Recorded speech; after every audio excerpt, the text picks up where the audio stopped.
This is the Condition Herald build, which used to be very popular in the past, but due to nerfs to resistance traits and the resistance boon in general, it's really fallen off. So here's a updated version of the Condition Herald build, which no longer relies on resistance, but instead uses the condition transfers from Permeating Pestilence. It uses the transfer from the F2 True Nature while in Malix, and it also has Invocation Cleansing Channel, which you used to not take before. So the idea of the build is it's a hybrid kind of build with the Wizard Amulet.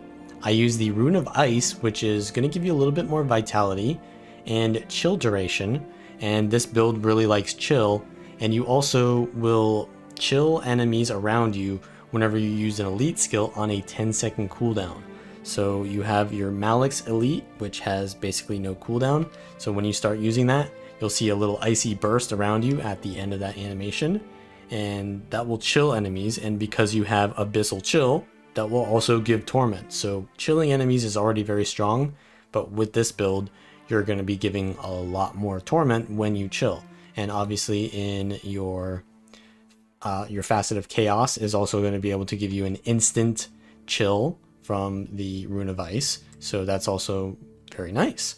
And of course, when all of these are on cooldown, you'll be able to still get chills from other sources, such as from the Frigid Blitz, the Axe 4. You also have Facet of Elements, will give chill on the second pulse, so that would give Torment. You also have the Legendary Demon Stance, which when you pull people with Call to Anguish, that's a chill. You also get chill from Banish Enchantment, which is 3 instances of chill, so that's 3 instances of Torment. So you have a lot of Torment on this build, and oh yeah, I also forgot Sword 2 is 2 instances of chill. So there's a lot of Torment, and you have increased Torment damage from the Corruption trait line, and it's sort of a hybrid playstyle, so that's why I have the Wizard Amulet with a little bit of precision. You've also got a lot of hybrid synergy from the Invocation trait line with a lot of Fury uptime, so I've got like 50% crit chance, which is going to allow me to do, a decent amount of power damage, but it is mostly a Condi build. So the weapons that I'm using are Sword and Shield. Sword Shield is like the replacement to the Staff, because Staff is not really good with a non-power build, because it's all power damage, so it's going to feel very lackluster when you don't have any damage in that weapon set. So you do have a decent amount of damage in the Sword Shield, though it is less defensive than the Staff, because the shield block in the shield here, you can't move while using this, but in Staff you can move, and then the Staff evade is a pretty hard CC, while the evade in Sword is kind of like more aggressive. It does damage and gives might, so it's a little bit more aggressive and allows you to do more damage while you're in that secondary weapon set. And then obviously you're going to be taking Mace Axe, because that is your massive damage weapon set. So you have the 2 skill here, which is going to put down Burning Field. That's really nice for combos, but we'll get to that a little bit later. Then you have the Echoing Eruption, which is a blast field, also good for combos, and will give Torment and Weakness. And then Frigid Blitz is a long-range unblockable. It does a decent amount of power damage as well, and it will pull you to the target and chill and slow them. And then you've got Temporal Rift, which is going to pull enemies into the middle of that little ridge there. So the sigils that I use on the Mace Axe are Doom and Exposure, and on the Sword Shield I use Energy and Battle. So the reason why I use all these swap sigils is because as a Revenant, your legend swap counts as a weapon swap. So if I'm in combat here and I'm in the Mace Axe and I swap legends here, you're going to see I have 2 swap sigil effects. So now I can use them and get Doom and Exposure on the target, which gives vulnerability, and Poison, which are really good cover condis. And I'm going to do more damage as well with the Exposure, so it's just really nice.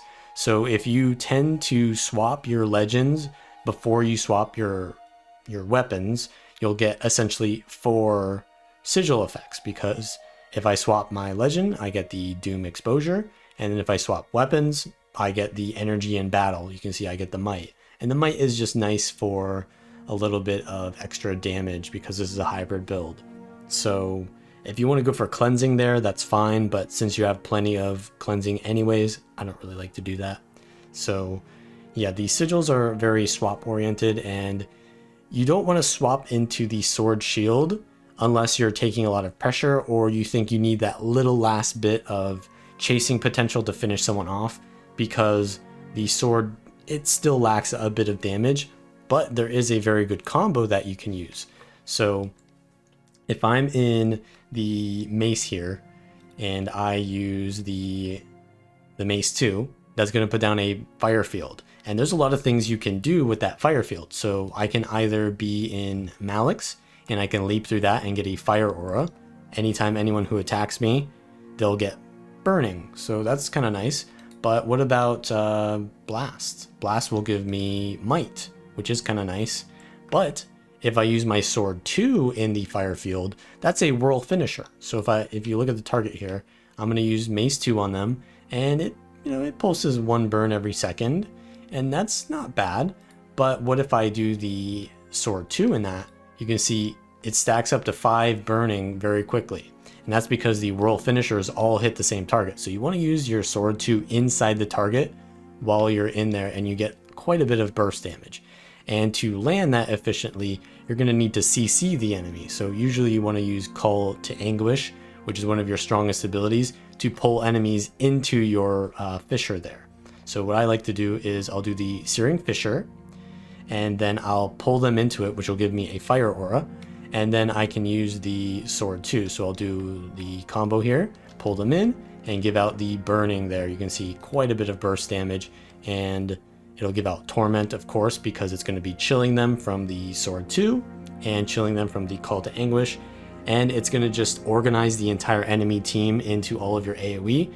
And of course, on this build, you have a lot of damage when you weapon swap. So ideally, the combo would actually be to put in a legend swap in there. So what I would do is the Mace 2 into Call to Anguish, and then I would legend swap and then sword 2.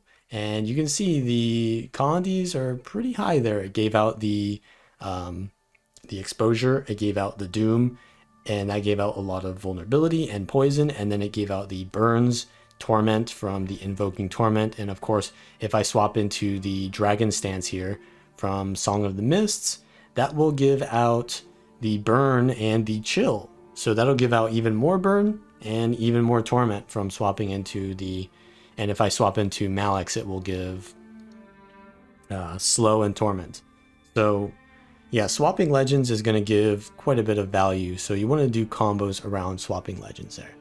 But yeah, that is pretty much how you want to think of the build. You want to do your facets and give out boons. The facet of light is also very important. Using this for sustain, because the healing is not really capped and you have a decent amount of health pool. So if you get really low and you tank a huge hit, you can heal quite a bit here. And of course you do want to have the regeneration pulsing, so having this ready for a big attack and then playing aggressively and tanking that attack is going to heal you quite a bit. You've also got Gaze of Darkness, which gives out vulnerability, which is more hybrid damage and cover conditions, but it's your stun break, so you don't want to just use that for the blind and vulnerability unless you're really going for the kill for the burst damage there, which is kind of nice, the vulnerability. And Elemental Blast is going to give out the chill, right, and then the 3 stacks of burn. So if you can CC someone into the facet of elements, like from your facet of chaos, like you'll use the facet of chaos, and that of course would chill around you first, so you want to use that in melee, but then you knock them back and then throw the facet of elements on them, and then throw your Mace 2 on them while they're CC'd. And those kind of CC combos are really important on this build, especially because Torment does more damage to enemies who don't move. So when you get those big Torment ticks on them and then you CC them, it gets you a lot of value. So you want to be channeling the facet of elements mostly and the facet of darkness, because you get the most value out of those 2 boons. But if you have extra energy that you can pulse, then you want to use the facet of chaos and the facet of strength. Otherwise, just spam those out because those will heal you from the Shining Aspects trait here. And then in Malix, you want to be mostly using your Call to Anguish because this is the highest value. It allows you to get in melee range and it pulls enemies to you. But if for some reason you don't want to go into the middle of a fight, you know, you can remove boons with Banish Enchantment from far away if, for example, you're waiting for the moment to go in. And of course, Pain Absorption is also very good in team fights because it will transfer conditions from enemies to you. It will give you resistance and resolution, which will reduce damage taken and reduce the effect of those non-damaging conditions. So if, for example, you're immobilized, you can just use Pain Absorption and get out really quickly. So it's not like you're abusing resistance like before, but you can still make use of it. And for example, if you want to use your heal skill, resistance prevents poison from, you know, preventing your heal from doing the maximum value. And Pain Absorption will also allow you to do massive conversions with your Facet of Nature. So you always want to use your F2 in Malix because it will convert boon or the conditions on you to enemies. And you will also get might for each condition you convert. So you can get like 15 might there, and you just pull all the conditions from your allies and then transfer them to the enemy. So it's kind of like a Necro playstyle there in that regard. And then you've also got Embrace the Darkness, which just pulses Torment out nearby. So you kind of want to use this in melee range. So if you don't have your weapon skills up, you'll just use the Embrace the Darkness. And that, of course, will add extra chill because of the Rune of Ice. Here's a ranked match on the Condition Herald build. My role is a DPS, so I want to go into team fights and support my team through the condition cleanse that I can provide, the boons that I can provide, and the massive AoE damage and CC that I can provide.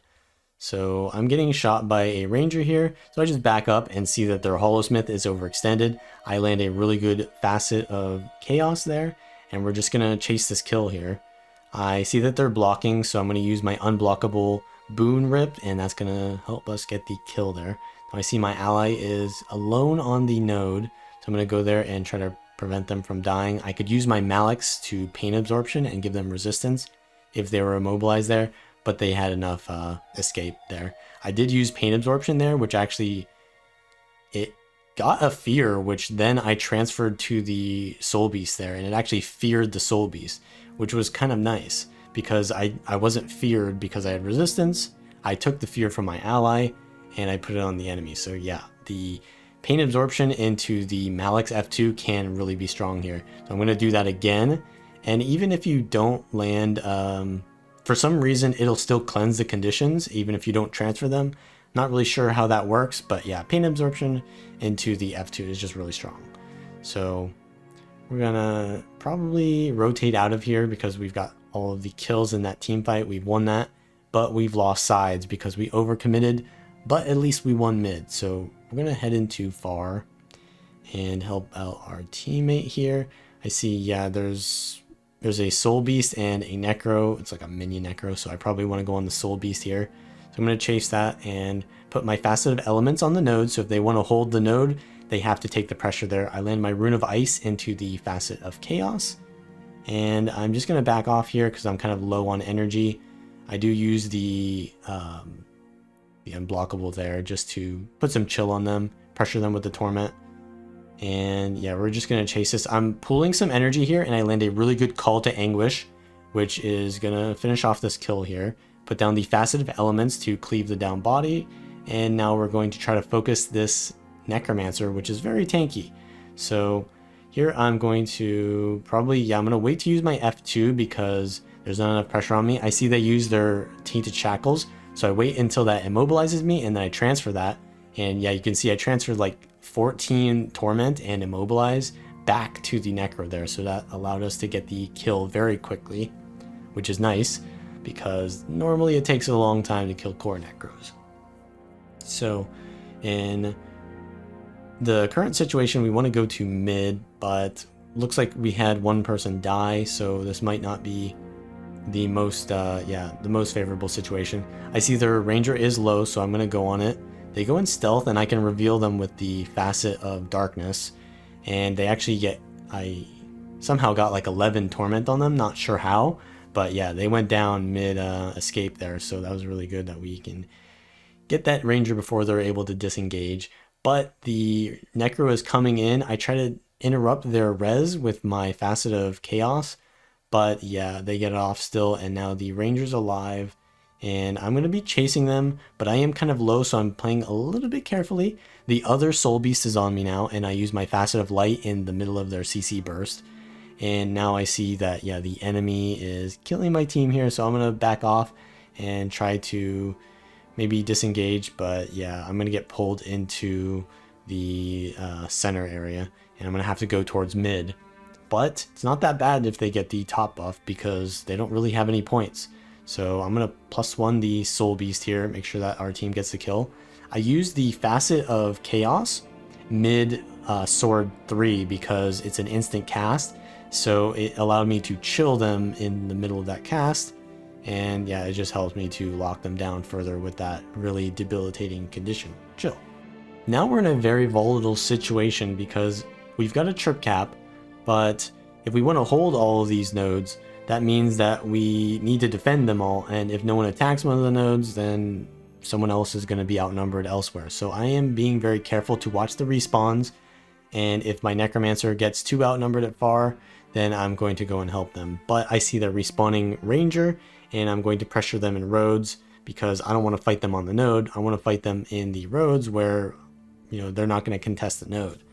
So I use my heal here into their burst, and I try to unblockable, but yeah, I get slowed a lot by the, and even CC'd as well into the Hollowsmith, who rotated out because, yeah, they were originally at far, and there's like 2 core necros there, so there's not much they can really do there. So they rotated out and +1 me, and I was not prepared for that.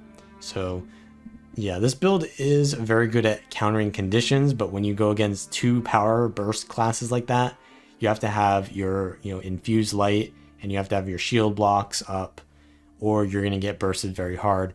And in that case, I just used my infused light against the ranger. So yeah, I'm going to be taken out. But I'm going to respawn and head towards mid. I see their dragon hunter is here. So I'm going to play a little bit safely because I don't want to get trapped. But yeah, they put down their traps, and I'm going to hide behind this wall, and I'm not sure exactly what's going on. I think the Hollowsmith is +1ing me, so I'm gonna just kite off the node using the Call to Anguish just to survive. And I land the, you can see I land the unblockable Boon Rip from behind because you're not forced to face the target when you use it. I land a really good chill into the Hollowsmith there, and they back off, but yeah, they go in stealth, so they're gonna re-engage on me. I sword 3. And right before they're about to use their animation, I'm going to blind them. I did blind the crate there, which is nice because I don't get CC'd for like 4 seconds. And then I just blocked it. But now they're going to use their shield 5, which is going to stun me in my, whatever the elite skill is called there. So yeah, that is dangerous. I see the ranger is down here, so I cleave them a lot just so they don't get revived. Yeah, it's a ranger, so they're going to self-revive anyways. So I need to cleave this, and the necromancer is trying to stop this, but there's not much I can do because the ranger's gonna get revived anyways. So I'm in a very dangerous spot. I have to use the F2 there to cleanse any conditions, and my team is here, so I'm going to go back in, land the Call to Anguish, but it misses. They evade, and I'm going to just land my Mace skills on them. And you can see the legend swap there into sword 2 just does so much damage. So when you get close to someone and they don't have any dodges left, you really can finish them off. But yeah, bottom buff essentially got taken because I couldn't go there because I was too pressured or I'd die, and no one else did. But we did get kills, which means we can just recap the node. So this is not the worst situation for sure. I mean, the score is very tied, and we're getting decaps on sides and even full caps. So we're in a good spot, pretty much. The soul beast here, I want to be watching for their block animation because I want to use my unblockable skill into that. But they're going in stealth here. There's the block, so I'm going to use my unblockable Boon Rip there, which gives them chill, and I don't think anyone likes chill on them, but especially they won't like it when they're about to die. So the Ranger looks like, yeah, they're dying to those conditions. And I know that they have potentially a Necro on respawn, was it? Or no, the Necro actually went to mid. So yeah, they're at mid. So I'm going to go there. Just throw all of my CC into mid. The Holosmith here is, they don't really have that many stun breaks. So if I'm going to land a CC on them, it's usually going to have a high effect. Now, I use my Pain Absorption there. And I think my Necromancer might have actually taken the boons. So the conditions that I stole from my team there, they took it from me back. So it's kind of like what I said earlier, where the core Necro is sort of similar to the Condi Herald, where you take conditions from your team and you put them on the enemy. So I didn't really need to do that because my core Necro was doing that. But now we're going to go into Far and fight this Dragon Hunter. It looks like a conditioned Dragon Hunter. I land my F2 and you can see they've got 14 burns on them. That takes them down to almost half health there. And my Ranger's +1ing here, so we're going to get the kill very easily because it looks like they're pretty aggressive build as well. So we get this kill, and now we're in a sort of a neutral spot here. We've got the buffs coming up, the top buff, and I am going to need to pay attention here because the Holosmith comes out of stealth. And my Ranger comes back and actually pressures them, which is really good. I'm going to call to Anguish to pull them off the wall here. Land my sword 2, which is going to chill them. They're not going to like that. And I get the stun, from the crate. But I use Pain Absorption to get some resistance to get out of that Immobilize. And I land a really good Facet of Chaos into my Facet of Elements there, which landed the third hit, which is going to give 3 burns. And now, the Holosmith is really pressured. And I can just land my sword 2 once they come out of their Elixir S and get the kill there. So now I'm going to bleed that off node because this is a pretty safe location. It's at my home node and I don't see anyone coming towards me. So I'm going to just cap the node while they're in down state. And just to make sure they don't self-res, I'll use my Facet of Elements. And if they do self-res, well, then it's going to take them quite a while to do so. So I'm going to head into the mid node now and try to +1 my, looks like my Soul Beast is really close to dying here, so I use my Facet of Elements for the weakness immediately, and they use their block skill, so I go in, but yeah, they immediately use the counterattack there, so I can't use my unblockable skill, but I do land my Call to Anguish, which knocks them, chills them, and allows us to finish this kill off. And now I cleave that with the Facet of Elements, and their Necro just presents himself to me, but they are very high on Shroud, so I am just kind of waiting for the Shroud to come out before I throw all my conditions on them. And there's a lot of damage coming out on me actually from the Holosmith, so I am trying to kite off, giving a little bit of the healing from using my skills there. But yeah, I resustain and I'm going to head into home to chase the Holosmith. So we actually land the Facet of Chaos there. They're going to be forced into Elixir S, but the score is very close to, it's almost 500 points now. So we really need to get something done. And in this matchup, I really don't want to take this because I'm not really a duelist, but I'm kind of forced to take it because the score is so close to finishing. And to be honest, this is a Condi class, and my build is actually kind of good versus Condi builds, though I was kind of pressured before the 1v1 even started, so not the best situation to be in, even though it's not a terrible matchup. So my teammate actually comes in and helps me to get the full cap. I cleanse any conditions off me with the F2 to make sure nothing, comes back and, while I'm low on health, because this build doesn't have the best sustain. So you either got to get really good healing from your Infused Light or from the Malix heal while you have a lot of conditions on you. So we're going to head into mid and try to decap the Soul Beast here. I land my unblockable chill there. They're going to use their burst on me. I have to be very careful here because they use a lot of their Sikkim burst on me. I use my Infused Light, which I'm going to prepare to use if they use any of their burst skills. I used it a little bit late there and tanked that ability, so I am actually really pressured here. I used my Axe 5 through the wall, and they weren't expecting that, but yeah, they have a lot of counter pressure still. I stun break immediately so I don't eat that maul, and I am playing very safely, but it does look like they're out of cooldowns as well. My Soul Beast comes in as well, and Their Soul Beast is going to disengage, but I have to stand on the node because even though they're barraging it, the match is so close to finishing, I need to stand there and take that. So I'm being very careful while also being as dangerous as possible. But since we have a 2 cap, we're going to slightly go ahead of their team and we're going to win the game so long as they hold the bottom buff. So that is how you play the Condition Herald. If you like this content, leave a like, subscribe, share the content with others, and I will see you all next time.